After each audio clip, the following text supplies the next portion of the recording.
A moment passed, and the boy dropped the bone, as though it had shocked him with electricity. In the dim blue light, the boy could make out the remnants of a human skeleton. The skeleton was still wearing traces of leather armor, and a sword lay held in the skeleton's hand.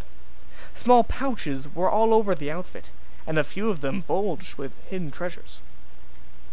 "Didn't expect that," the boy said, kneeling to look at the skeleton more closely. "They say you can learn a lot from bones." But the boy was just wondering why they were here in the cave. "This is ridiculous," the man with the broken nose said, in a loud, fuming, though distorted voice. The man walked farther into the cave, muttering a string of unintelligible words. The boy peeked back around the column and saw the men walking past him. Just a few more seconds, and the boy would be able to sneak out past them. He didn't like looking at the men, though, afraid they might feel the glare of his eyes. The boy again turned to the skeleton. Dying in a cave can happen rather easily, the boy decided. You could fall and break something. You might get hit by something that falls. The little gears turned in his head. Things didn't quite add up. The skeleton did not have any broken bones. The boy kneeled down just to be sure. He looked up at the ceiling to see if something had fallen, but all the rocks seemed to be intact.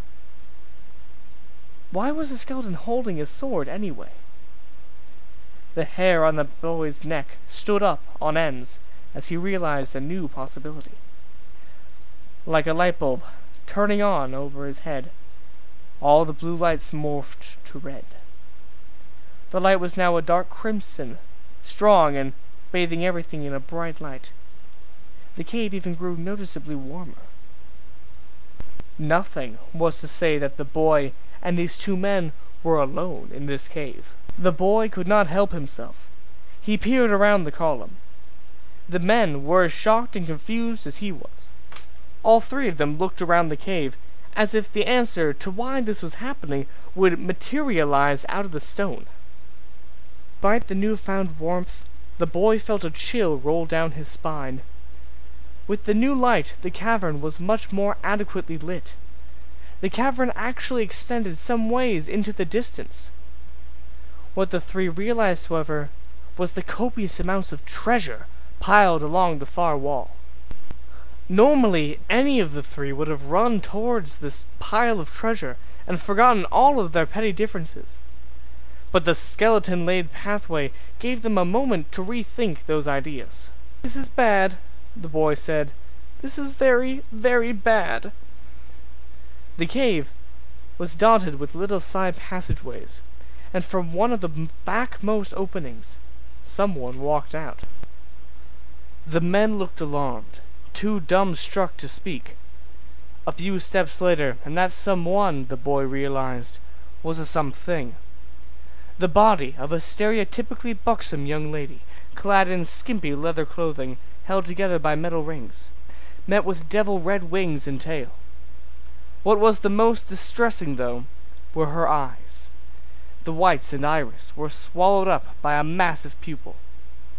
This was a succubus. The succubus walked closer to the two men. Each step swung her hips, her tail flicking to and fro. The men were mesmerized by her, a mix of her beauty and piercing gaze holding them in place.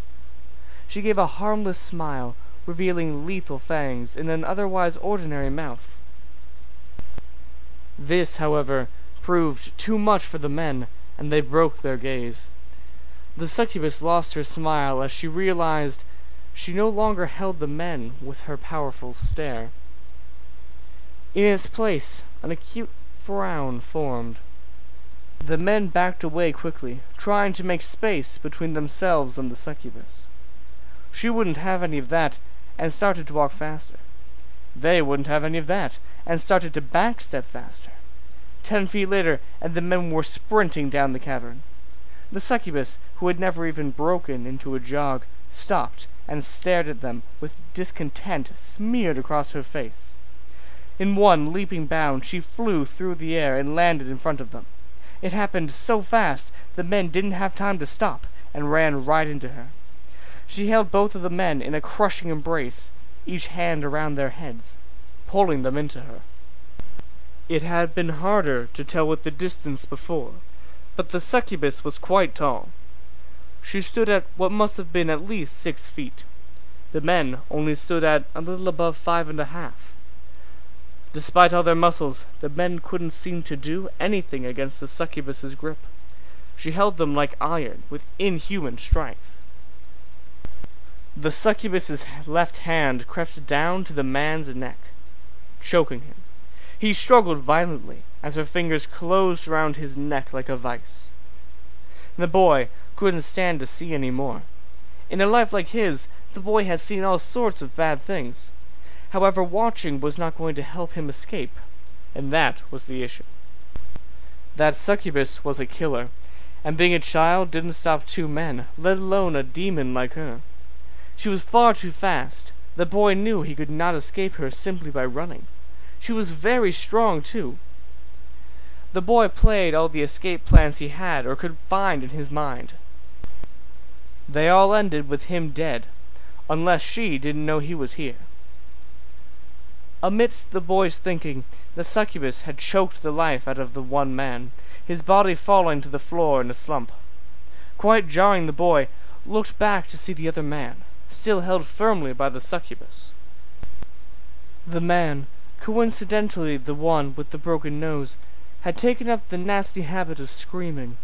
Muffled as they were by the succubus's skin, it was apparent in her face that it annoyed her. In one swift, vampire-like movement, the succubus bent down to the man's neck. Opening her mouth impossibly wide, she sank her teeth into the back of his neck and his throat. He stopped screaming, and his muscles went lax. This served to revigor the boy's thought process to avoid a similar fate. He turned from the scene, finding himself with nothing more than the skeleton to look at. He had already exhausted the idea of using the sword to defend himself. First off, he didn't know how to use it, and on top of that, it hadn't seemed to do the skeleton much either. The boy placed a hand on the side of his head while he stared off into some non-existent place behind the skeleton. His mind pondered till it finally fell upon a new angle he had not thought out yet. The boy reached down to the skeleton and opened up one of its many full-looking pockets. The skeleton coat pockets were full of many things. All sorts of odds and ends, trinkets, even a few silver pieces, which the boy had the tenacity to slip into his pocket. A wooden cross, some green and purple vials, and a candle were also among the small treasure trove. The candle sparking the most interest. It was etched with numerous runes, crammed into every feasible spot along the wax. More surprising was the fact that the candle, despite having been crammed in a pocket, was burning with a dim glow.